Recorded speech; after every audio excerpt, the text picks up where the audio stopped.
ರಾಷ್ಟ್ರೀಯ ರಾಜಕಾರಣದಿಂದ ಒಂದು ಬಿಗ್ ಬ್ರೇಕಿಂಗ್ ನ್ಯೂಸ್ ಹೊರಬಂದಿದೆ.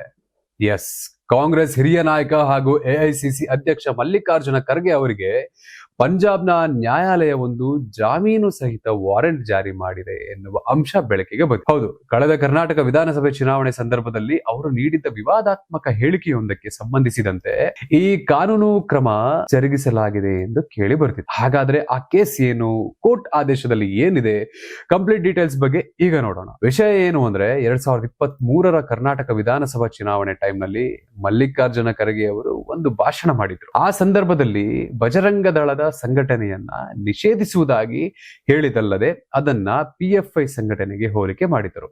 ಈ ಹೇಳಿಕೆಯನ್ನು ವಿರೋಧಿಸಿ ಪಂಜಾಬ್ನ ಸಂಗ್ರೂರಿನ ನಿವಾಸಿಯಾದ ಹಿತೇಶ್ ಭಾರದ್ವಾಜ್ ಎಂಬುವರು ಅಲ್ಲಿನ ಕೋರ್ಟ್ ನಲ್ಲಿ ಖಾಸಗಿ ದೂರು ದಾಖಲಿಸಿದ್ರು. ಈ ದೂರಿನ ವಿಚಾರಣೆಯನ್ನ ಗಂಭೀರವಾಗಿ ಪರಿಗಣಿಸಿರುವ ಸಂಗ್ರೂರ್ ನ್ಯಾಯಾಲಯ ಈಗ ಮಲ್ಲಿಕಾರ್ಜುನ ಖರ್ಗೆ ಅವರಿಗೆ ಜಾಮೀನು ಸಹಿತ ವಾರೆಂಟ್ ಜಾರಿ ಮಾಡಿದೆ. ಅಷ್ಟೇ ಅಲ್ಲ, ಬರುವ ಸೆಪ್ಟೆಂಬರ್ 19ರಂದು ಕಡ್ಡಾಯವಾಗಿ ವಿಚಾರಣೆಗೆ ಹಾಜರಾಗುವಂತೆಯೂ ಸೂಚನೆ ನೀಡಿದೆ ಎನ್ನುವ ಸುದ್ದಿ ಹರಿದಾಡುತ್ತಿದೆ.